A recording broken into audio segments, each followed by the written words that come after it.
Ladies and gentlemen, beautiful people, welcome to the 97 Republic YouTube channel, where I react to news and live events pertaining to different sporting codes. So I kindly ask that you hit the like button and hit the subscribe button as that would really help this channel grow.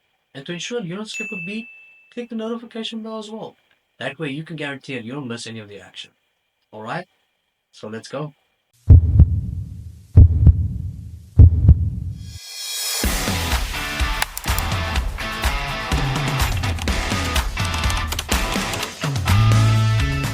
Ladies and gentlemen, beautiful people, UFC 311 main card breakdown and predictions starting right now. Let's go.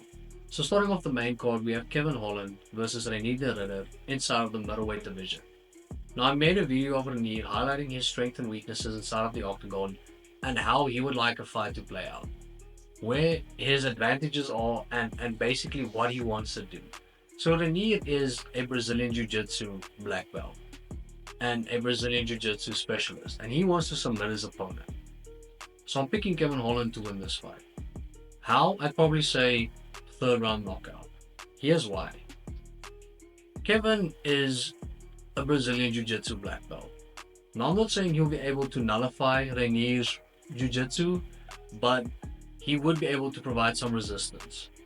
And how I see the majority of the fight playing out is on the feet, where Kevin would dominate. He'll be able to dictate range, he'll be able to pick Reinier apart, whether it be in range or from out of range.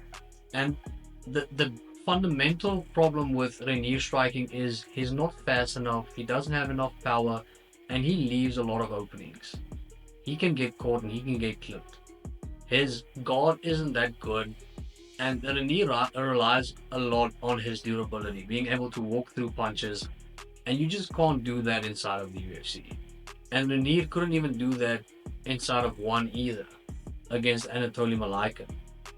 So I do think that Kevin picks him apart. And the other questionable thing about Reinier is his cardio, where the exact opposite is applicable to Kevin, where it feels like Kevin could go on forever. So I think in the third round, Reinier will be so exhausted and Kevin will be able to knock him out. Now on to the next fight inside of the heavyweight division. We have Jailton Almeida versus Sergey Spivac. Honestly, might be one of the easiest picks of the night, right? Jailton Almeida wins via, let's say, second round submission. How I see this fight playing out is Jailton will basically put up a pace that Sergey would not be able to cope with. And he will be able to wear Sergey Spivac out, wrestle him, deplete him, and submit him. Jailton Almeida has the most control time inside of the UFC of any fighter, meaning that in wrestling transitions and wrestling exchanges, he dominates basically every single time. So he'll just wrestle Sergey, take him down, control him on the ground, wear him out, submit him. Second round submission for Jailton Almeida. In the next fight, we have two light heavyweight fighters, Yuri Prochazka, Jamal Hill, coming off of a devastating loss for both fighters against Captain Sharma himself, and both fighters will be looking to make amends and set themselves up for either a number one contender fight with Magomed Ankalaev or a championship fight with Alex Pereira. Now both men are devastating strikers. Both men have a lot of power in their respective hands. However, I do see Jamal Hill winning. The reason being is Yuri is extremely unorthodox, right? His hands are by his side. A lot of the times he punches from unconventional places and his strikes are coming from angles that you wouldn't necessarily predict. I get that. However, he does get clipped a lot. Jamal Hill does have a lot of power. And seeing Yuri make a mistake, give Jamal an opening, and Jamal connects, I think he can give Yuri a power nap. And pertaining to the judges, they can just stay in the dressing rooms for this one. You know, prepare themselves mentally for the Marab and Umar fight. I don't even think this fight sees the third round. I think someone's going to sleep, and I think they're going to sleep relatively early. However, I do think Yuri would be the one going to sleep. Now, with regards to the highly anticipated co-main event, Umar Nurmagomedov taking on the bantamweight champion of the UFC, Dvalishvili. If ever you would want someone to train you, how to nullify someone else's wrestling, that person would probably be Habib. Because Habib's fighting style and Marav's fighting style is extremely similar. So Habib basically has the blueprint on how to counter that fighting style. And that's why I'm picking Umar to win the fight. We have three Nurmagomedovs pertaining to the family and the mixed martial arts world. None of them have lost a fight. And I don't think it's going to happen this weekend either. I think Habib would be able to teach Umar how to nullify not only Marav's wrestling but his pace as well.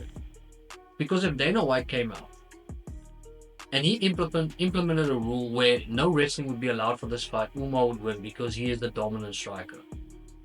But obviously, the onus would be on Umar to actually nullify Marav's wrestling, to nullify that pace, and ensure that this fight is on Umar's terms. And if ever you wanted someone to teach you how to be able to do that to someone, Habib would probably be that person. So I have Umar winning this fight, being the next bantamweight champion of the UFC.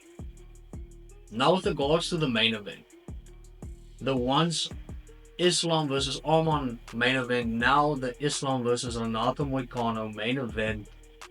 Do you really want my prediction? How about this?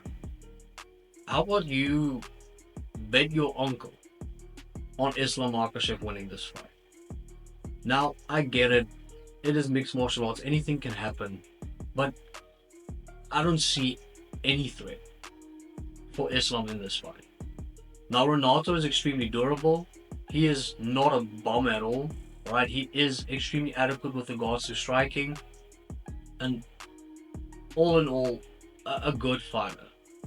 But we're talking about greatness. Islam wins this fight by a second round submission. And I think Islam will dictate how this fight goes. If Islam wants this fight to be on the feet, it will be on the feet. If Islam wants this fight to be on the ground, it would be on the ground. I don't think Renato has any say on how this particular fight would go. But hey, we always root for the underdog. Make sure to put in your predictions in the comment section below. Who do you think is going to win? How are they going to win? And what would be your potential fight of the night?